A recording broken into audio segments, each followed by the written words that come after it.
Bonjour à tous, je m'appelle Mathieu, je travaille pour la maison de l'eau, la pêche et de la nature. Je me trouve à M, le long du sentier de la boucle de la Petite Marque, et je vais vous proposer une sortie un peu particulière au travers de cette vidéo. Cette sortie remplace une sortie qui devait se faire avec un groupe dimanche dernier. Bien évidemment, elle n'a pas pu avoir lieu du fait du confinement. Donc on essaye de se renouveler un petit peu, de proposer autre chose afin de quand même continuer à travailler avec le public. L'objectif de cette sortie est d'une part de continuer à vous inciter à sortir de chez vous, à pratiquer les sentiers de randonnée. Vous pouvez bien évidemment les pratiquer sur votre temps libre, de manière individuelle ou en famille. Et aussi, on souhaite continuer à vous sensibiliser à la nature, à continuer à vous permettre de faire des observations. Alors aujourd'hui, je n'ai pas choisi la meilleure météo pour vous inciter à sortir. Déjà au niveau du cadre, donc l'environnement derrière moi est très très gris. Et puis je ne sais pas si vous le voyez à la caméra, mais il pleut assez fortement.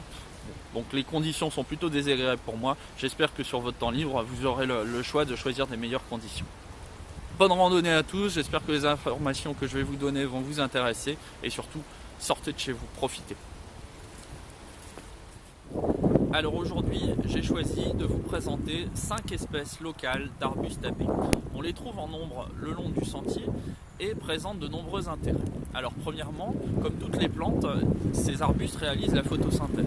Ils capturent du gaz carbonique et restituent de l'oxygène. D'autre part, ils créent des zones d'ombre et de fraîcheur qui sont très utiles en été.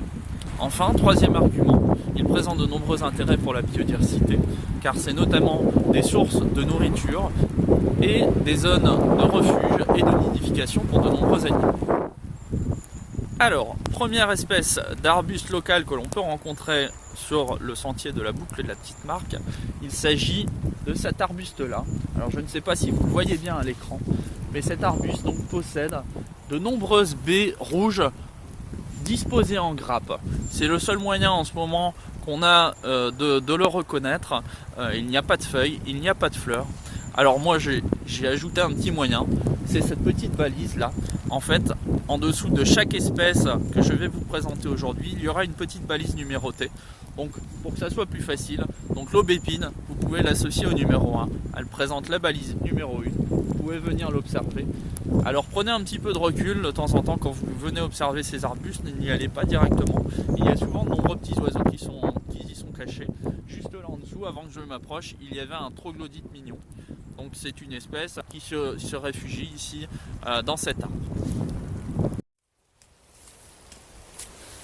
Alors, deuxième espèce d'arbuste, comme vous l'avez compris, donc moyen de reconnaître très facilement donc, les arbustes, notamment avec la balise. Donc ici, on est sur la balise numéro 2.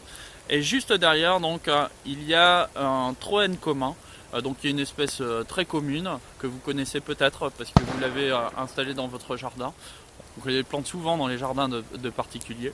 Alors il présente notamment un intérêt, contrairement à d'autres arbustes locaux, c'est que le troène garde ses feuilles même en hiver. Alors elles vont tomber quand il va faire très très froid, mais sinon la plupart du temps il garde ses feuilles, ou au moins une bonne partie de ses feuilles, durant tout l'hiver.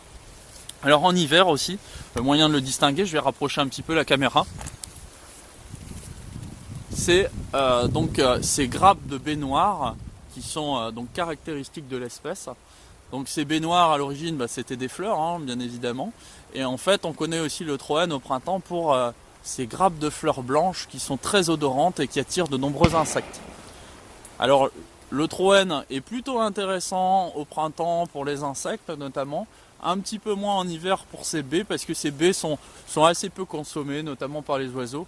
Les oiseaux vont les consommer, mais vraiment quand il n'y a plus que ça. C'est pas quelque chose qu'ils adorent. Alors souvent on se pose aussi la question pour la consommation humaine. Là, les deux premières espèces que je vous ai présentées, donc l'aubépine et le troène d'Europe, sont deux essences qui produisent des baies qui sont plutôt toxiques pour nous. Elles provoquent des diarrhées, donc il est fortement déconseillé de les consommer. Par contre, donc les trois espèces qui suivent, elles peuvent être consommées par l'homme. D'ailleurs, la prochaine, je vais vous la présenter, elle est vraiment pas loin, donc je vous emmène. On va faire quelques dizaines de mètres là, le long de la Petite Marque. Et on va aller découvrir la troisième espèce.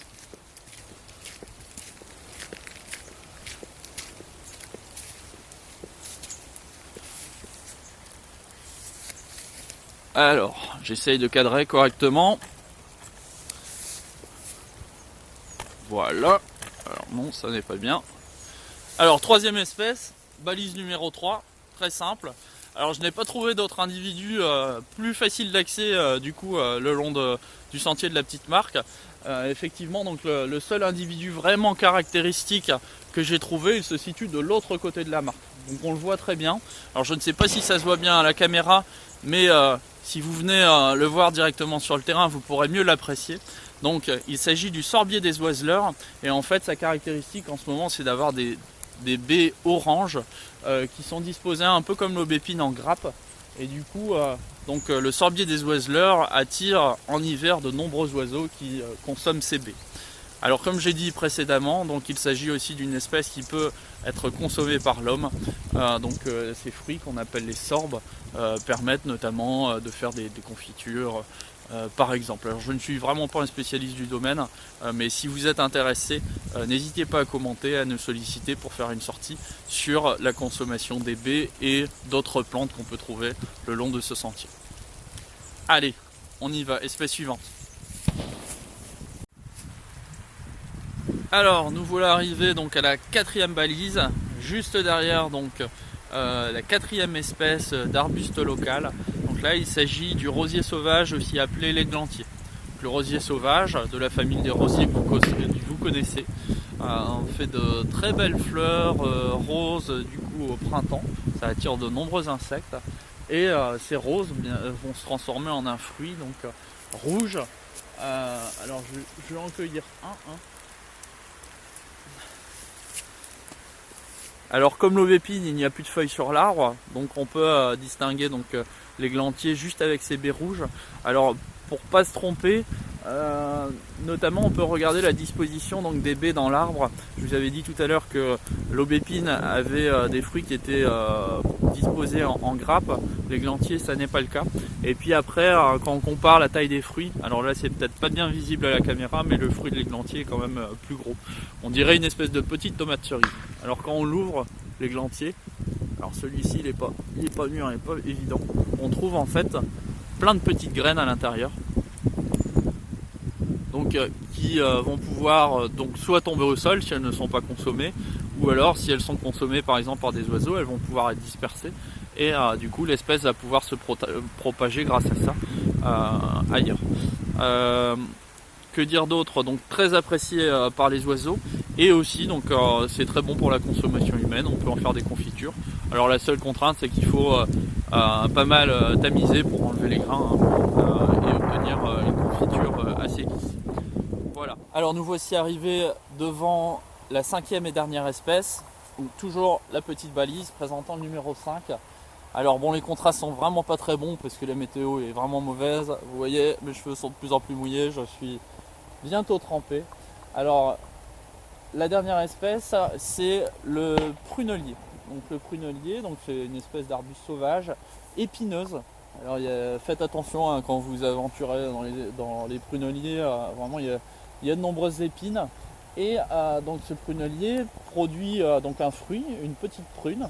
Je vais en cueillir une, il y en a plein là derrière moi. Bon, elles sont bleutées, donc c'est assez foncé, je suis pas sûr que ça se voit à l'écran. Donc ces petites prunes, bien sûr sont le fruit de cet arbuste, et donc sont aussi une des baies qui va être consommée par la faune locale. Donc toujours je cite les oiseaux, tout ce qui est merle, grive, qui vont apprécier ces fruits. Alors il s'agit d'un fruit quand même qui est consommé quand il est très très mûr, parce qu'il est assez acide. Et du coup on va attendre une maturation. Souvent en fait les oiseaux vont consommer ces fruits quand il aura fortement gelé. Ils auront déjà consommé d'autres fruits qui auront été un peu plus mûrs en avance, et c'est ces derniers fruits qui vont être consommés, et du coup qui vont permettre aussi aux oiseaux de finir l'hiver et de toujours trouver des ressources alimentaires. Alors pour la consommation humaine, on peut les consommer aussi en fruits. Alors c'est assez particulier, il faut aimer, mais malgré tout vous pouvez les consommer comme ça, il n'y a aucun souci. C'est aussi un fruit qui permet de faire une eau de vie qu'on appelle la prunelle. Donc bon, il y a peut-être déjà des connaisseurs, mais vous pouvez aussi faire une petite cueillette et les mettre dans une bouteille d'eau de vie. Ça va aromatiser votre eau de vie. Voilà, voilà. Je pense que j'ai fait le tour de toutes les informations que j'avais à vous donner. Peut-être que du coup je vais vous présenter la haie qui est derrière moi. Alors je vais passer un petit peu sur tous les arbustes parce qu'on a une haie vraiment qui présente tous les arbustes ou presque que j'ai cités lors de la balade. Donc là il y a le prunelier. Il y a le prunelier.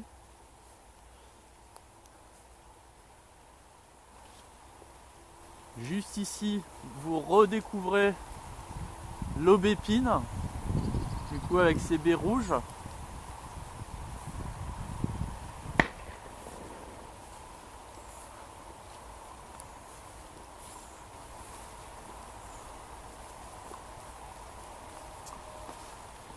Et alors je ne me suis pas dirigé dans le bon sens pour vous présenter toutes les espèces, mais de l'autre côté, on a des troènes. Et si je me rappelle bien, on a également de l'églantier. Alors le troène se trouve juste ici, avec ses baies noires. Donc c'est une haie multi-espèces, mais du coup très intéressante. Alors bon, je ne l'avais pas vu la dernière fois, mais du coup on a un petit sorbier, donc avec ses baies orange juste là, donc caractéristique.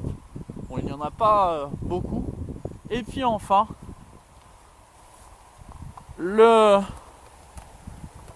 l'églantier, donc avec ses baies rouges. Bon, il y en a plus en hauteur, mais je suis trop petit pour aller les cueillir. Donc voilà, j'espère que cette sortie vous a plu. Je vais ajouter du coup une petite vidéo d'un merle consommant justement ces différentes baies. J'espère que ça vous a plu, n'hésitez pas à commenter. Et puis surtout, sortez de chez vous, venez visiter ce sentier de randonnée et découvrez ces différentes espèces d'arbustes à baies. Merci beaucoup et à bientôt.